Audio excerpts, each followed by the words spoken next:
Vedavathi Gundrevula ఆర్డీఎస్ను Chandrababu విస్మరించారని CPI రాష్ట్ర కార్యదర్శి రామకృష్ణ అన్నారు. కర్నూలు జిల్లా ఆలూరు నియోజకవర్గ 12వ మహాసభలు ఆలూరు పట్టణంలో ఘనంగా నిర్వహించారు.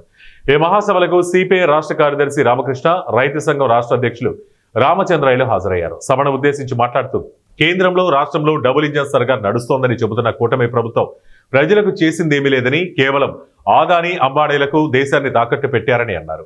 అధికారంలో లేనప్పుడు ముఖ్యమంత్రి చంద్రబాబుకు వేదావతి గుండ్రేవుల ఆర్టీఎస్ కెనాల్లు గుర్తుకు వస్తాయని, అధికారంలోకి వచ్చినప్పుడు పోలవరం, బడకచెర్ల రిజర్వాయర్ల పేర్లు చెబుతున్నారని అన్నారు.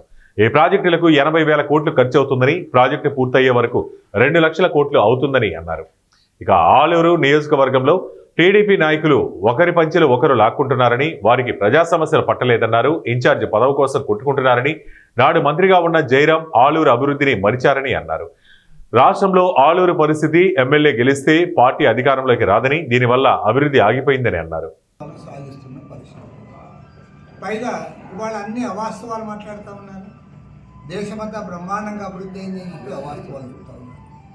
మరి దేశమంతా అంత బ్రహ్మాండంగా అభివృద్ధి అయింది చెప్తే మరి ప్రభుత్వం ఘనంగా చెప్తా ఉంది, దేశవ్యాప్తంగా 50 కోట్ల మందికి ఉచితంగా బియ్యం ఇస్తున్నాం, ఉచితంగా గోధుమలు ఇస్తున్నాం అని చెప్తాం. మరి అందరూ కూడా ఈరోజు బిలో పావర్టీ లైన్ వచ్చారు. కోట్లాది మంది వాళ్ళు అబోవ్ పావర్టీ లైన్లోకి వచ్చారు.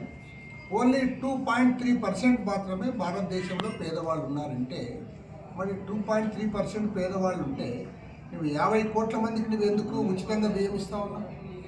దాన్ని బట్టి అర్థమవుతుంది నీ డొల్లతనం.